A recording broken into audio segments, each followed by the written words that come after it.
Welcome, Mandla. We have an interesting title for our episode today called How to Eat an Elephant in Small Chunks. Does your book, Conquer Your Mountains, really talk about eating elephants? Yeah, Amanda, no, actually, we don't focus on eating elephants. And I must say from the start that I don't advocate eating elephants. I think they're best left to roam in the wild safely from hungry humans. The metaphor of eating elephants is really around how do you break up big things that are difficult to tackle into smaller chunks. And week 48 of Conquer Your Mountain says, often when I run an endurance race and see the hills come up with hundreds of feet of elevation waiting, the task of getting over the hills seems daunting. The best runners do not focus on the size of the mountain, but they focus on the consistent strides that will get them to the summit. When facing a daunting task like this metaphor now for eating an elephant, for example, how do you break it down into manageable steps? Yeah, if we use the elephant analogy, I'd start with smaller parts where I can immediately say that I've achieved this part of it. So I'd start with the tail because I think you can finish the tail at least. And if I use that analogy from a management perspective, it's really around starting with things that will help you create momentum in your project. And often those are the smaller things, because at least you get a sense that you are getting somewhere and you can finish day one able to tick the box to say one task was completed. Because imagine if you work for an entire week and you haven't even achieved one task. So that's why I start with a tail, the smallest part of the elephant. And on one end. Yes, on one end, certainly. What helps you keep moving forward, even when the journey feels overwhelming sometimes? The two techniques for me are momentum and motivation. Momentum is really, if you think of an object that has momentum, it becomes fairly hard to stop because it's moving at a certain speed. Um, and for me, creating that momentum in terms of whatever project you're working on is important. And that's why I mentioned earlier about starting with the tail. But how do you keep that momentum? So when you move from the tail, I think you need to see what the next part of the elephant is that you want to move to. And the way you choose that part of the elephant is really, it's not just size, it could be taste. From a project point of view, it's identifying the things that will excite you in terms of that project. The other way you could do it also is if we keep with the eating analogy, but eating your veggies first, it could be that you quickly get rid of the things that are really the grudge things so that you can finish your week saying, okay, I've done the toughest part of the project. Now I can move on to the more pleasant part. And the other part, which is motivation, is really asking what's in it for me, because if you know what's in it for you, that will keep you moving forward. And how can business leaders apply this mindset to long-term projects that can only move with gradual process when it's difficult maybe to keep the momentum going? It's really the milestones. So if you look at this elephant over a year, the milestones could be the tail, the leg, the other leg, and so on. So as a business leader, what are those major chunks of milestones that you want to be able to celebrate?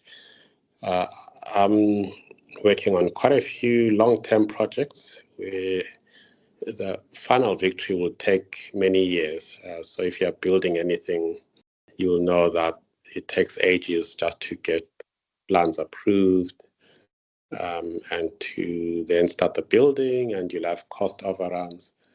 So if you're building something, that happy moment when you say, I'm finally done, is often a long, long way away. And the only way that you can push through it is to have those milestones, those smaller chunks where you can take off something. What is one small stride that someone could take today to begin tackling a major challenge in their lives? I think a small stride would be to clear the clutter. And when I say clutter, it's quite hard to eat an elephant when there's lots of things lying around and lots of distractions and noise. So clear the clutter and make sure that your schedule is clear. Look at the distractions that are around you. So in practice, when I've got an important project, for me, the clutter could be the emails for the day. And if I haven't addressed those emails, say I've received 10 emails and I'm about to start a project, if I haven't dispensed with those 10 emails, as I work on the project, they'll keep showing up in my brain whilst I'm trying to do the next thing. So clearing the clutter could be to either reply to them, schedule meetings if whatever the email requires needs a meeting, convert them into tasks that you'll work on next week, or there's a feature in many email browsers that you can snooze the email and make it come back tomorrow. So yeah, so clear the clutter, then that will help you to start tackling the challenge. A lot of people struggle with motivation, especially if they have big, daunting tasks in front of them or something that might take a long time to accomplish. How do you stay motivated when progress feels slow? Yeah, slow progress is, for me, it's similar to taking a very, very long drive. Let's say you're driving from Johannesburg to Cape Town or Cape Town to Durban, a 2,000-kilometer journey. If you start counting down how many kilometers are left and you keep saying, are we there yet? It will become a very long journey. First step to staying motivated is not to focus on how many kilometers are left, but rather focus on what you've already done. So tracking your progress is one of the things that will help you. Staying connected to other people that are also on this journey with you will also help, because it then makes it a fun thing. So that will help you to enjoy the moment and the moments, as opposed to wishing that this project could be over as soon as possible. I mean, a really fun project should be one where you actually don't want it to end, because you're really relishing all the moments, the exciting tasks, the connections that you're forming along the way. Could you share a story of when you took small, consistent steps that helped you achieve something big as inspiration for us? One major project that I worked on was working on my doctorate, and that was an almost 4-year journey. And the challenge with working towards a doctorate is that you can't do one big stint and you are done. I had classes on a weekly basis. I had assignments to submit. I think I probably submitted over 90 or 100 assignments along the way. And all of those assignments were many, many small steps. And I think the way I got through it was to take away the focus of, oh, I really need to achieve this doctorate, to really focusing on each of those small steps as being achievements in themselves. So I think it's really around focusing on the beauty of the journey as opposed to focusing on how long it will take you to complete the journey. Do you have advice for leaders managing long-term projects that require patience and persistence? The biggest thing for a leader is flexibility. And the reason why I emphasize flexibility is that the plan that you had on day one of this long-term project actually won't be the final plan that will actually see you through. Being flexible means that when you face challenges or setbacks, you actually appreciate them as just being part of the journey. This didn't work out, okay, that's fine. We'll try plan B or plan C. So I'd say flexibility is the biggest advice that I can leave for leaders. And how do you prevent burnout while tackling extended challenges? Any advice there? The key thing is self-care.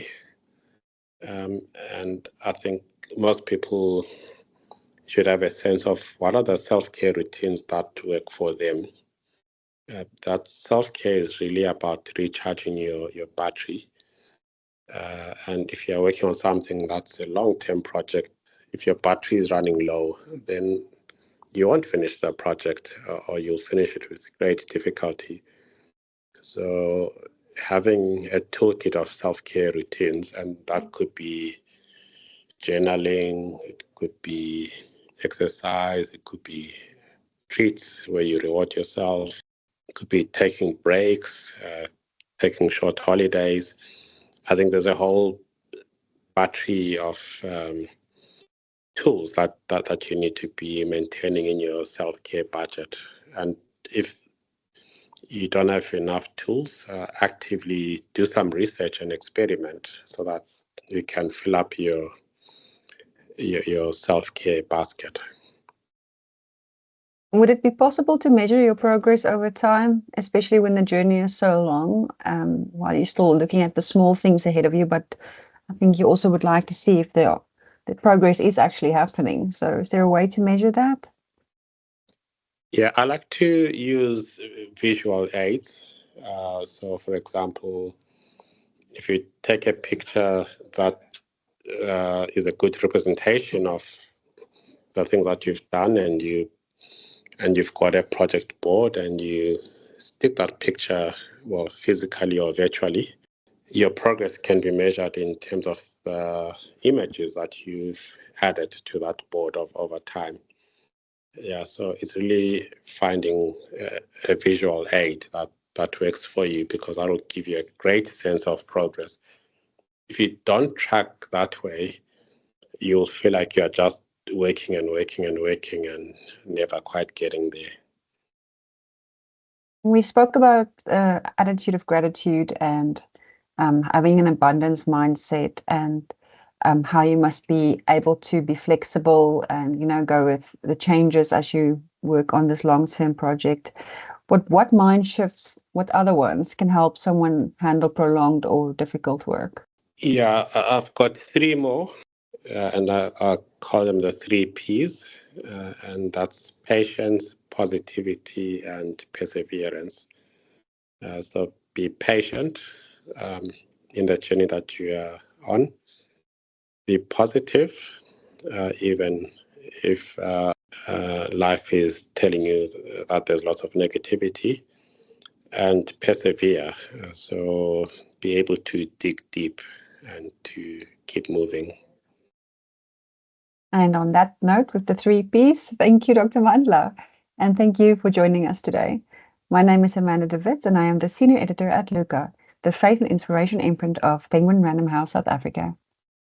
And I'm Mandla Moyo, the author of an inspirational book called Conquer Your Mountains, as well as a science fiction book called The Fallen Angel.